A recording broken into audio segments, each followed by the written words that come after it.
Very good afternoon, folks. It is 2:30 on Wednesday, March 8th, and we are about ready here to kick off session number 4 of 6 sessions today. And so kudos for those of you who are going through the endurance of attending all 6 sessions. We've got lots and lots of folks joined up on this session, and I thank you for being a part of this. And I'm going to mention this a couple of times throughout the session. If at any point you drop off or if you missed an earlier session, etrade.com/bootcamp is where all of the recordings will live when this is all said and done. So you can come back and watch this one again, or you can watch any or all of the others as well. But today is our option boot camp, so that's why we've got 6 back-to-back sessions. You're pretty much seeing almost all of the team here, and as well as our guest who just presented the last session on covered calls, Ken Keating. But in any event, I'm Rick Swope. This is my first time on today. Those of you who've been part of our education program have probably heard us at various times, but I'll be your host here for the next hour, so thank you for joining me. As we get started, I just want to let you know that everything we talk about is for educational purposes only, and nothing should be construed as a buy or sell recommendation. Also, want to mention as we go through this that each and every week on Monday, Tuesday, and Wednesday, we give you an opportunity to follow up with us with this type of education by joining us at 11 o'clock Eastern on each of the days, Monday, Tuesday, Wednesday of every week. Monday, we start off by looking at broad markets and seeing what's coming up in the week ahead. Tuesday, we look at stock selection and drill down to individual stocks. And then Wednesday, it should be of particular interest to those of you who are on this call with me here now, and that is Option Playbook every single Wednesday, 11 o'clock Eastern. And that is where we actually go through live trades, live strategy, analysis, management, risk management, and so forth. All of these, you can join us by bookmarking etrade.com/events. So here's just a couple of things to keep up with, and as we get started here, I want to ask you a question. I'm going to ask you to submit an answer to this. You've seen this in the other sessions already, but we're trying to take really trying to get a pulse on where you are with each of the topics as we go through this. So I'm going to ask you here as we get started, before we presented any of the information here on put options, what is your level of confidence with put options right now? Would you say none at all, low, somewhat, maybe, or very confident? What of these best describes your level of confidence? And I'm going to say specifically with put options now, because that's the topic that we're covering. So if you don't mind, just click on one of those. It's the most accurate description, so you can only click on one. And I've got about 50% of you who have submitted a response, and those responses are coming in very well. I'll leave it open for just another moment. And we're over 60% now. I appreciate the great participation in this survey. It really helps us understand how we move from the beginning of the session throughout the session. All right, we're better than 2/3 response, and I'll go ahead and move forward now. So what is our goal in this session? Very simple. There are, as you've discovered already today, there are 2 basic categories of options. There are calls and puts. And we begin with the call option very intentionally because from an intuitive standpoint, the call option for most traders and investors really makes a lot of sense.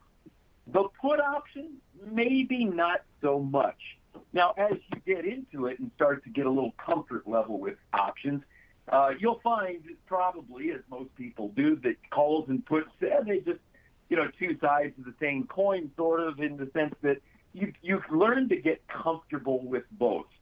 But as we introduce put options now, I'm going to be very deliberate in how I present this because it sometimes takes a little bit of repetition. And if that's where you are, don't sweat it.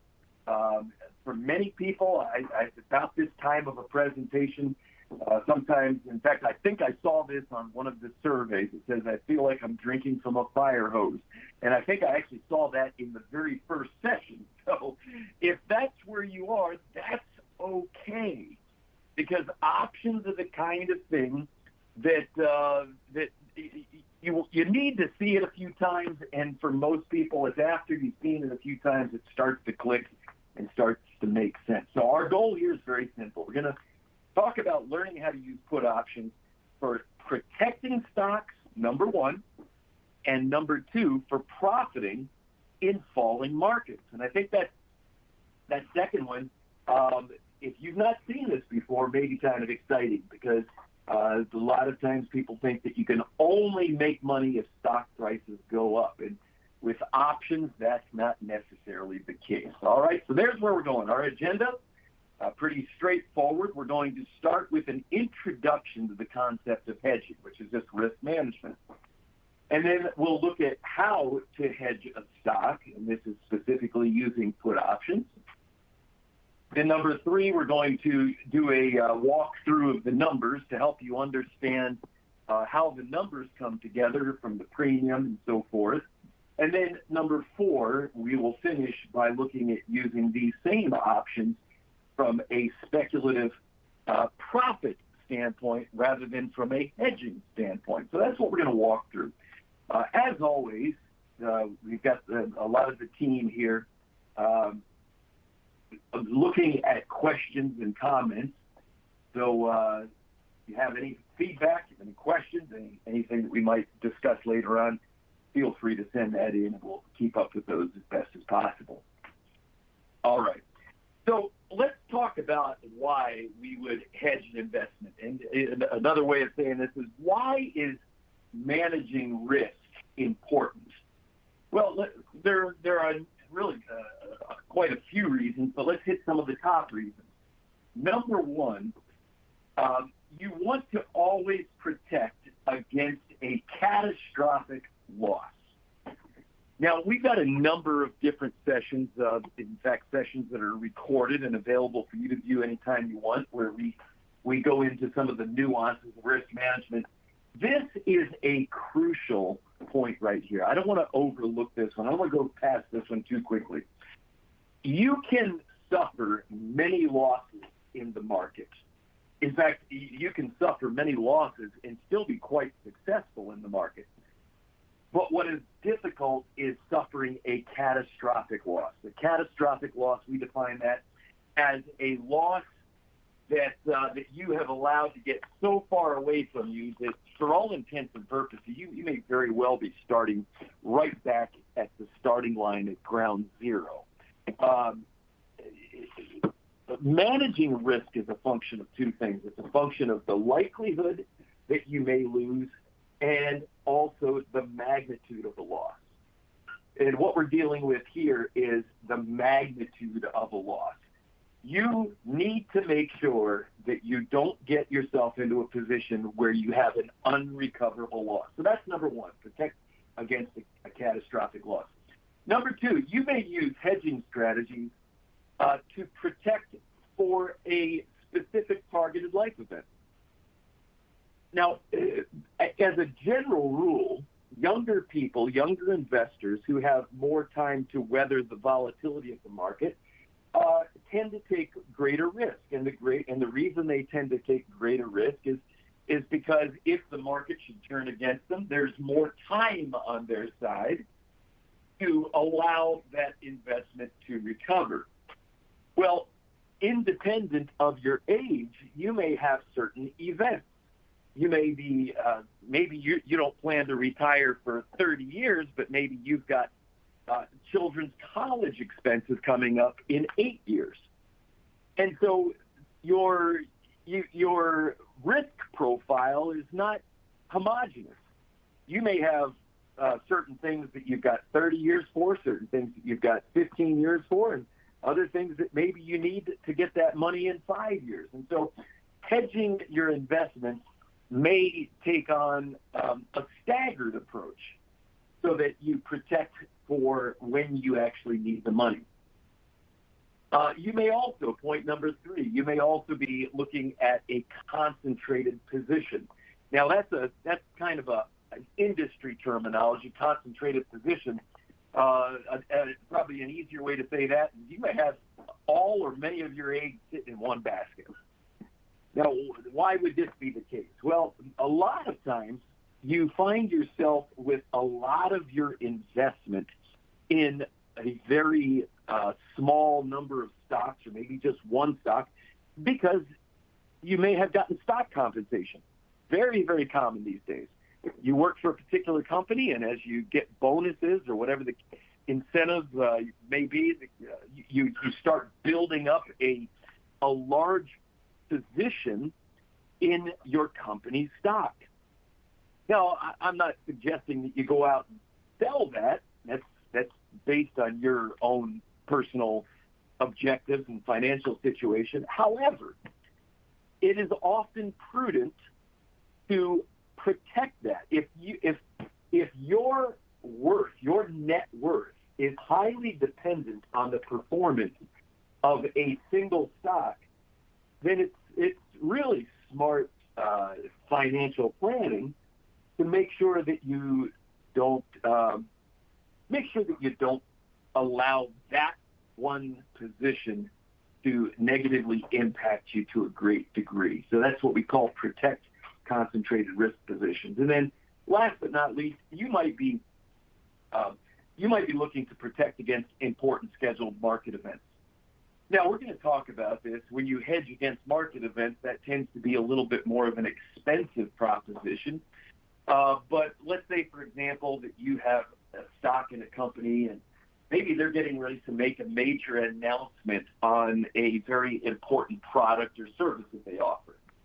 And it could go up or down. It could be good or bad announcement. You may consider hedging for a short period of time against that announcement in the event that instead of it going up, it goes down. So these are just, as you see, these are certainly not all of the reasons why you would hedge an investment, but now you start to perhaps appreciate the fact that there are times when you want to have a little bit better handle on how you manage risk for your portfolio, or at least a portion of your portfolio. Now, question oftentimes comes in, if you're familiar with stock trading, is why not use a stop loss order? Why would I consider using an option? And that's a great question, because a stop loss order, this is an order. Let's say that you own XYZ stock, all right? Let's just be very generic here. You own XYZ stock. And let's say that stock is trading at $100 per share, all right? Very simple numbers. You could very well say, if that were to drop to $90, I want to sell my stock. And that's what we would call is a sell stop order. And your stop price would be $90. Now, if the stock stays trading above $90, nothing happens.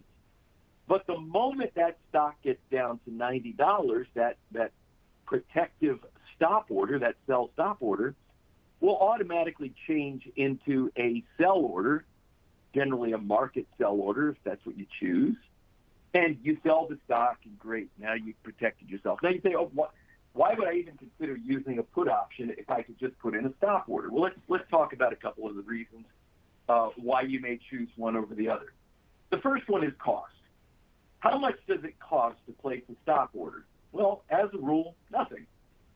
You can place buy orders, sell orders, and I want to, of course, point out the fine print down here. As I say as a general rule, but there's some other, there may be some, for example, a broker-assisted fee. Just off to the side. But as a general rule, it doesn't cost you anything to place a stop order. How about buying a put option? Yeah, you're going to pay for that. You have to pay a premium. You've seen that in the other session so far. When we talk about buying, when Sean talked about buying call options, he talked in many of his, all of his examples, talked about the option premium that you'd have to pay. In this most recent session, Ken was talking about the covered call where you're selling a call option. And so there's a premium that you would collect.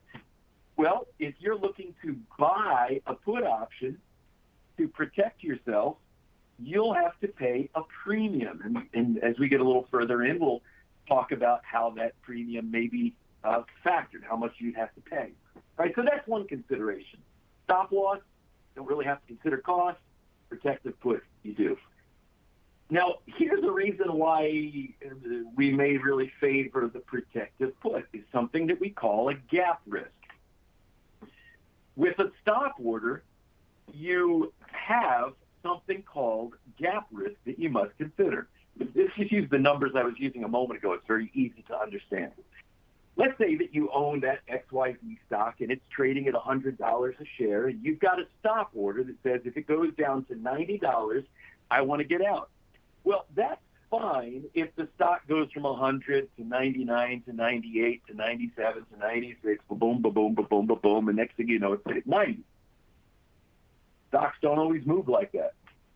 Sometimes stocks will close at, let's say, $95, and the next morning before the stock market opens, that stock is trading at $75.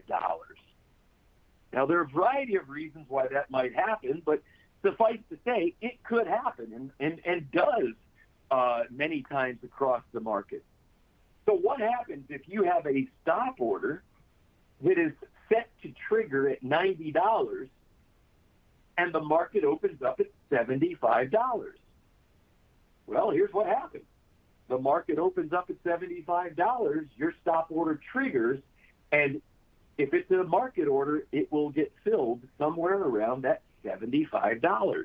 That's called gap risk because the stock price gapped down past your trigger price or your stop price, and you've lost more than what you had planned in your risk management. Now, with options, you don't have gap risk. And the reason you don't have gap risk is because one of the characteristics of the option is that you have a fixed strike price that when you purchase that put option, it doesn't make any difference where the stock's trading.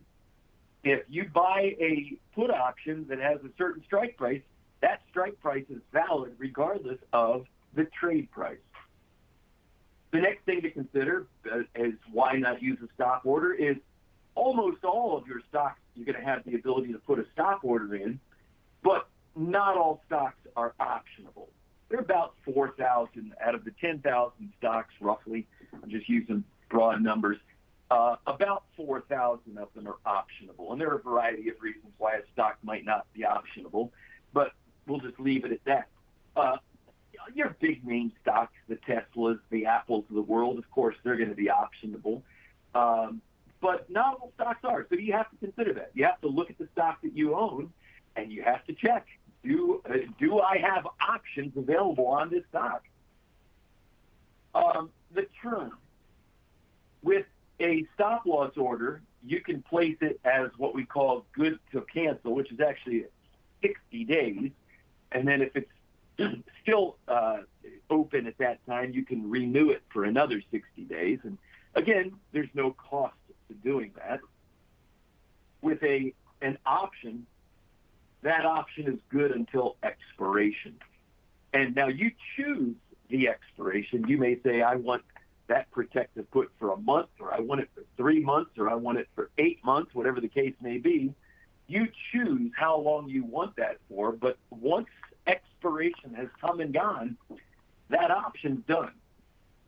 Stop order, you can renew it. Option, it's done at expiration. And then finally, with a stop loss, you can choose any size order, 1 share, 5 shares, 80 shares, 400 shares, whatever the case may be. With an option, you are bound to contract size. And if you recall from earlier sessions, a standard option contract represents 100 shares. Yes, there are exceptions to that, but for the most part, when we talk about an option contract, we're talking about that in 100 share increments. So if you have 75 shares, you can match that up exactly with a stop order but you can't match it up necessarily exactly with an option. All right, so these are some of the questions that you may want to consider, the factors that you want to consider in deciding whether to use a stop-loss order or to choose a protective put. So now let's talk about how the mechanics of this actually work. How do we use a protective put to hedge a stock? All right, so let's break down the anatomy of the protective put. Let's look at the three parts of this trade: the buyer, the seller, and the option itself. Now, you've already seen this, and I want to show it to you again. The option itself, as we discussed in the introduction session, is a legal contract. All right, so if you buy an option, sometimes the question comes up, and it's a legitimate question. If I buy an option and I decide that I want to use it to protect my stock or my portfolio, what's there to say that the person on the other side of that trade doesn't just walk away from it and I'm left holding the bag? Well, it's because it is a legal contract that is whose performance is governed very strictly within the markets. And so you can't just walk away from it. So that option, that put option, is a contract that is good until expiration. So up until expiration, you can choose to use it, or you may choose to sell it, or you may choose to sell it and buy another one. And there's a lot of flexibility here. Now, let's look at the buyer's side. This is kind of who you are in this transaction. All right? The buyer of the put option is going to pay a premium. Just kind of makes sense, right? If you're buying something, you're the one that's going to dole out the cash. So the buyer of an option pays the premium. Now, since you pay the premium, you have rights. This is important to remember. If you are the buyer of an option, you will always be the one that has the rights. If you are the seller of an option, you're always going to have obligations. So buyers have rights and sellers have obligations. So if you are buying a put option, you're going to have the right to do something. And the question is, the right to do what? You have the right to sell your stock. All right? So the buyer of the put option has the right to sell stock. Why would you want to have the right to sell stock? Very simply this. If you own stock and that stock starts to go down in price, again, let's use the numbers that we were talking about just a moment ago. Let's say that you have XYZ stock that's trading at $100 a share, and it drops down to 90 and 85 and 75, and now that XYZ stock is down trading at $75, but you bought a put option with a strike price of $90. Guess what? You get to sell your stock not for $75, which is where the market has it. You get to sell your stock for $90. Well, what if the stock goes down to $20? You get to sell your stock for $90. What if the stock goes down to, it doesn't make any difference. You see where I'm going here. It makes no difference where the market price of the stock is. If you own a put option with a strike price of $90, you have the right to sell it for $90. And any time until expiration, you have the right to exercise that option. What does that mean? That simply means you're going to use the option to do what it gives you the right to do. So if you own a put option with a strike price of $90, if you choose to exercise that option, that just means you're using the option. Now, there's somebody on the other side here, and that's the seller. The seller, at the beginning of the trade, when you buy that put option and pay the premium, the seller receives the premium. So the seller is taking on some of your risk, but you're paying them to take on some of that risk. How much? It's the premium. Now, if you recall, when you bought that put option, you have a right, which means that the seller has an obligation. Rights and obligations are always matched up. Buyer has rights, seller has an obligation. If the buyer has the right to sell the stock, what does the seller have an obligation to do? The seller has an obligation to buy the stock, right? If you are going to sell the stock, the person on the other side is going to have to buy the stock. And as the person with an obligation, that seller of the put option may be forced to fulfill their obligation at any time until expiration, and that's called being assigned. So I'm introducing or reiterating the terminology that you'll want to get used to as you learn more and more about options. Okay? So the reason to do this, very simple. A trader may decide to buy a put option in order to have the right to sell stock that the trader owns for a known fixed per share price, regardless of where the market price may be. That's really the goal or the objective there with the protective put. So let's take a look at some scenarios where this might happen. All right. So you bought the stock. Let's say you bought 100 shares of stock down here when the stock was at 32. And the stock has done very well for you. It's gone up, just as stocks tend to do. They go up a little, they pull back a little. They go up a little, they pull back a little. But overall, that stock has gone in an uptrend. Well, congratulations. That's a good trade.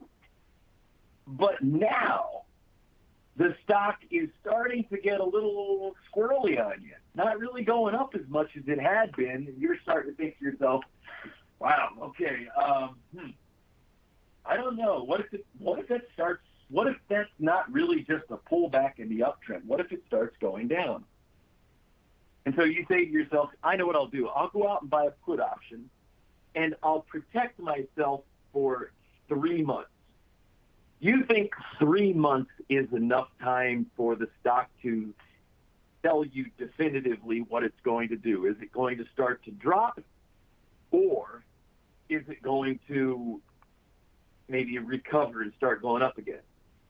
But you want to make sure that you've got protection for 3 months. So what do you buy? And you've got 3 choices here. You can buy a put option that has a $44 strike, and maybe you'll pay $3 for that. Or you got one that's got a $42 strike. Maybe you'll pay $2 for that one. And there's another one here that is a $40 strike, and maybe you'll pay $1 for that one. And now you've got a choice. Now, all of them are for 3 months. Now, before you just come right out of the gate and say, well, why don't I just buy the cheapest one? Well, you could. You could buy the $40 put, which gives you the right to sell your stock for $40 regardless of where the stock's trading, and that's only going to cost you $1. But for $2 more, you can get an additional $4 of sales price. So you see here, this is always going to be a balanced decision that you're going to have to make if you decide to get a protective put. The higher the strike price on the protective put, the more you're going to have to pay. But that higher strike price means that you have the ability to sell your stock at a higher value. As you get lower and lower, you're going to have the right to sell your stock for less and less, but it'll cost you less. So you're always balancing the cost of the protective put against the level of protection that you're willing to accept.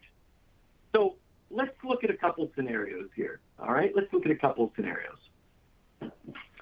You decided to buy one of those 3 puts. And let's just pick the middle one. All right, let's just pick the middle one for kicks. You decided to buy the 42 strike put for $2.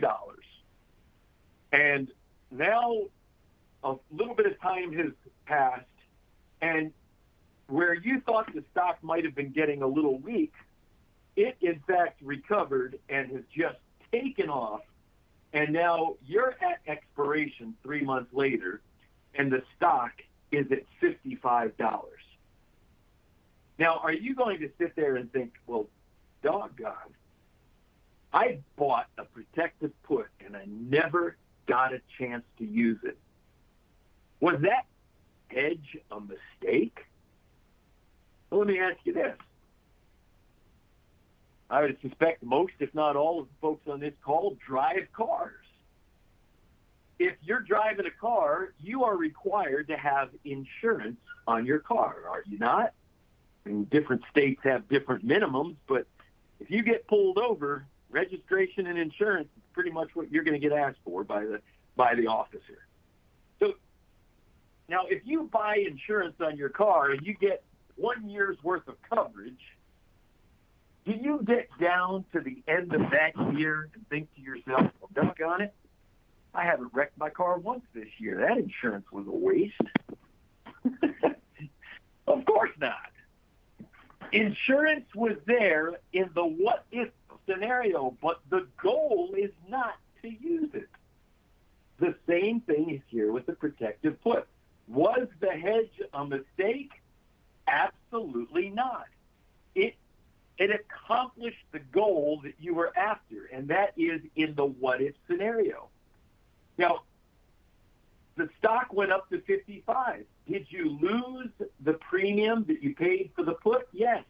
But what did you gain in return? Well, you still own 100 shares of the stock. And so you are getting a dollar-for-dollar move. For every dollar the stock went up, you're making another $100. So on balance, you've done very well. A protective put is used to protect against a stock falling, but you still want the stock to go up because that's where your greatest profit is. If you are absolutely convinced that the stock is going to fall, if in your mind there's just no doubt about it in your mind that the stock is going to fall, now obviously none of us have perfect knowledge, but if you didn't think that stock had any chance at all of going up, you probably don't want to buy a protective put. You probably want to just go ahead and sell the stock. So in this scenario, the hedge was not a mistake. It did exactly what we wanted it to do, and that was to provide a level of comfort and a level of confidence for staying in the market. Okay, how about the next scenario? The stock price drifts sideways, and at expiration, it is at $43 right here. Now, you had a couple of different opportunities here. You could have bought the 44 put, the 42 put, or the 40 put. Now, what are we going to do with the three choices? Oh, hit the wrong button here. Here's what we would do. It depends on which one we bought. We're at 43 at expiration. The 42 and the 40 are both below the trade price at expiration. What happens to, let's start with the 40. What happens to the 40 if the stock's trading at 43? Well, the 40 is not worth anything. It will expire worthless. How about the 42? Same thing. The 42 has no value at expiration, and so therefore it will expire worthless. What happens to the $1 or the $2 per share premium that you've paid? That is a cost to you. That's money that you spent that you're not going to recover. But again, I want to emphasize, you bought the protective put because you thought that it was going down. It only went down a little bit. So you've lost $1 here, you've lost $2 here. Now, what about the last one? Well, the last one is above the trade price by $1, which means it is now worth, at expiration, what you paid $3 for will now be worth $1. So you did not lose all of your premium, but you lost some of the premium. But because it had a higher strike price that ended up being in the money or higher than the trade price by $1, you get to recover that $1 at expiration, right? So 42 strike expires worthless. You've lost $2. 40 strike expires worthless. You've lost $1. 44 strike expires with $1 of value. Therefore, you've lost $2. All right. So this is what happens between the three. Now let's say that the worst case scenario that you have anticipated for the stock does happen. Let's say that, sure enough, you decided to buy the protected put, and your instincts were correct. And just as you thought would be the case, that stock now drops. And at expiration, the stock is now trading at $35. All right? Now, one thing you can do with all three of the strike prices is you can exercise your put. And by exercising the put, you're going to use your right to sell the stock for the strike price, even though the stock is trading at $35. So what happens here? Well, for the $40 strike, you paid $1, and you get to sell the stock for $40, $5 higher than where the trade price is. If you got the 42 strike, you paid $2 for that, and you get to sell it for $42. Or if you got the 44 strike that you paid $3 for, you can sell your stock for $44, even though the stock is trading at $35. So in all three instances, all three of those strike prices have intrinsic value. They are all higher than the price at which the stock is trading, which means now it's kicking in. It's where you want to be, is to have the right to sell the stock for a higher price than what everyone else is. Okay? Now, you can also do something else. You own the stock, right? You could go ahead and sell the stock at $35 and sell the put as a separate transaction. Now, you would do that more likely if you still had time left before expiration. Why would you do that? Here's why. Because if you still have time left before expiration, your put option, part of the premium will have not just the intrinsic value, but will have a little bit of time value. And a way to recover the time value in the premium is by selling the option. So you could sell the stock at $35 and then sell the option. You'll actually make a little bit of profit on the option, and that's the second choice. All right, so choice number one is you use the option. Choice number two is you sell both the stock and the option. Choice number three, keep the stock, sell the put for a profit, and buy another protective put. In other words, you don't want to get rid of the stock. Okay, so maybe you for whatever reason, you don't want to get rid of the stock, but you don't want to find yourself in a situation, now you only bought 3 months and you realize maybe what I really needed was 6 months. Well, what you could do is you could sell that put option, you'll make a profit on it, and you reinvest that into another protective put that gives you some additional time. See, there's not necessarily a right answer here. It's a question of what is your objective. All right? Now, there's a last choice here. Let's say that you get rid of the stock. However you get rid of the stock, either you sell the put and sell the stock, or you exercise the put. Now, this trade is all done, but you've been watching this trade, and once upon a time, you thought that was a good stock to own, which is why you bought it. But now you really think this thing is going down.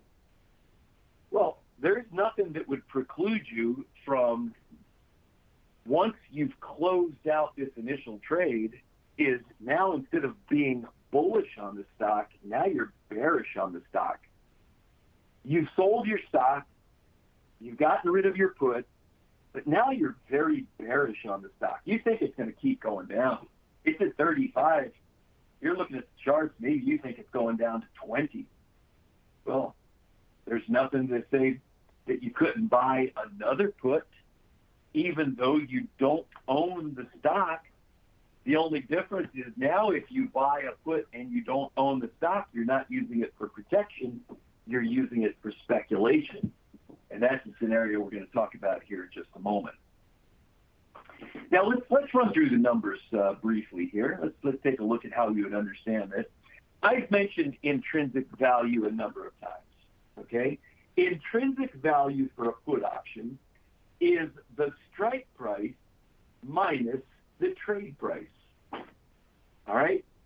For a put option, intrinsic value is the strike price minus the trade price, which means that the higher the strike price you choose, the more premium you're going to end up having to pay. All right? So when we look here, let's say in this example, this is just for illustration purposes. In this example, the stock was trading at just under $65.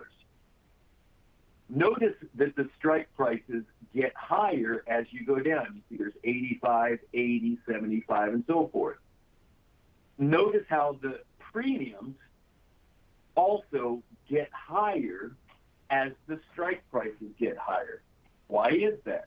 Very simply because the higher you go in the premium, the greater the intrinsic value. And you're always going to have to pay for intrinsic value.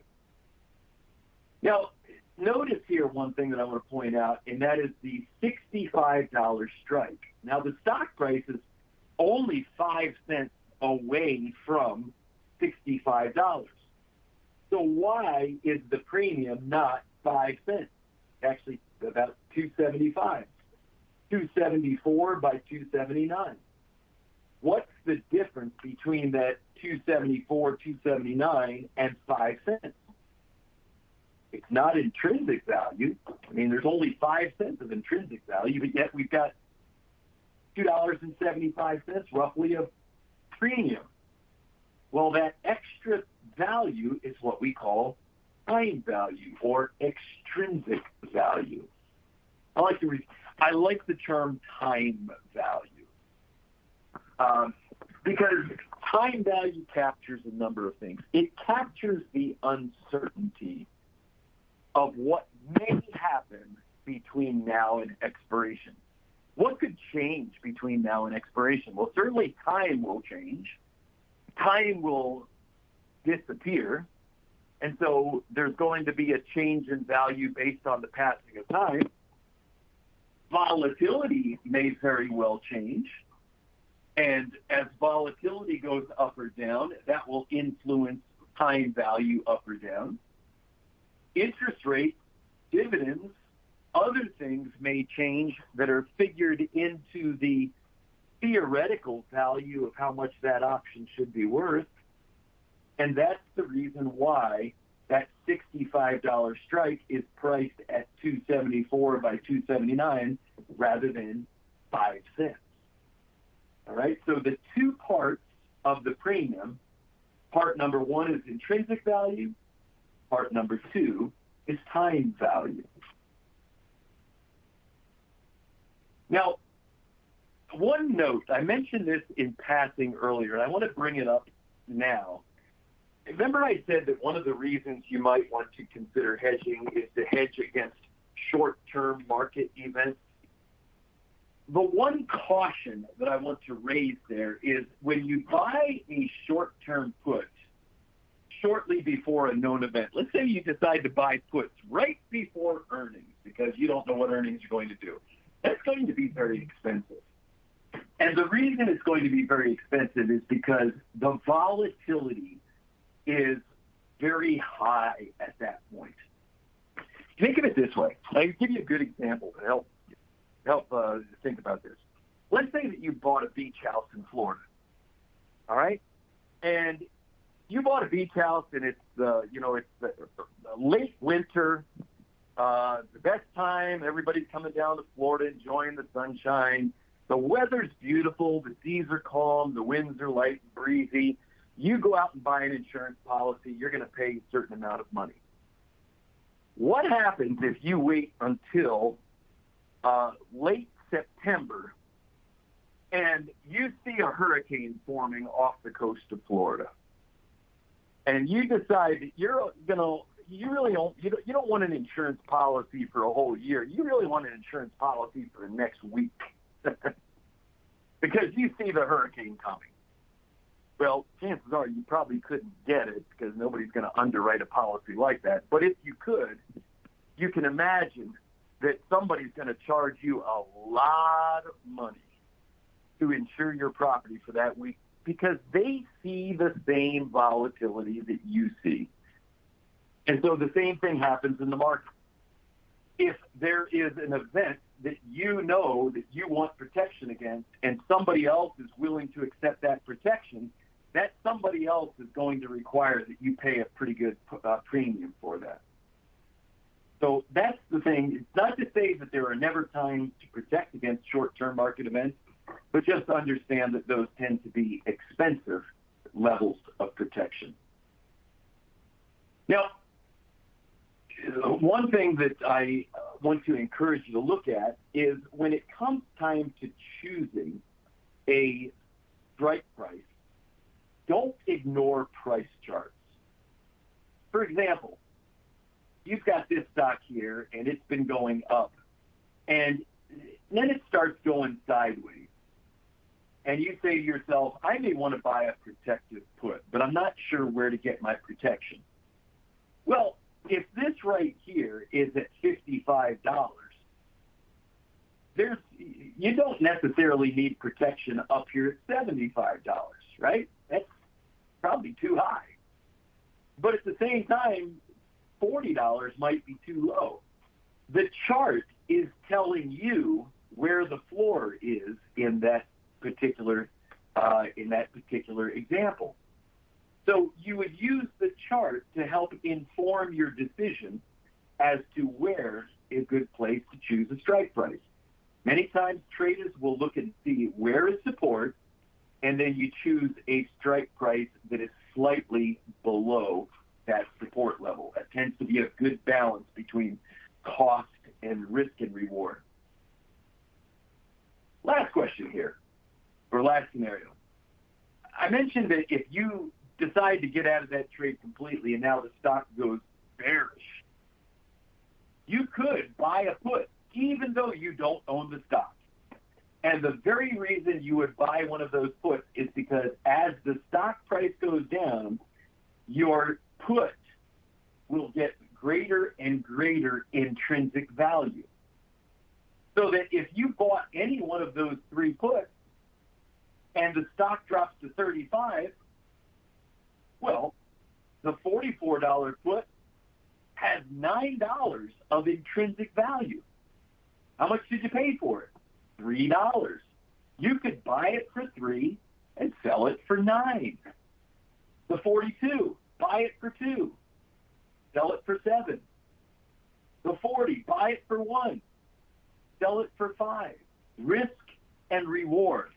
But the fact is, a put option will tend to go up in price as the stock price drops. And therefore, you can buy a put. When the value of that put goes up, you can sell a put and use that just like you would trade a stock. You buy a stock, and when the stock price goes higher, you sell the stock. And so you can use a put for speculation in much the same way. Their takeaway here. Well, we've covered a lot of ground here, but our takeaway is pretty much this. Traders and investors both, whether you're short-term or long-term, may use put options for both protecting existing positions or speculating on new positions. I'm going to finish up with this. I'm going to ask you to tell me if this has been helpful. We've just gone through about an hour here. Compared to the beginning, do you feel any more confident? Which one of these best describes how you feel after having seen puts in action for almost an hour? Still low confidence? Yeah, still low, but I'm getting there. Maybe, sort of, or yeah, I can't wait until I get to trade in my put option.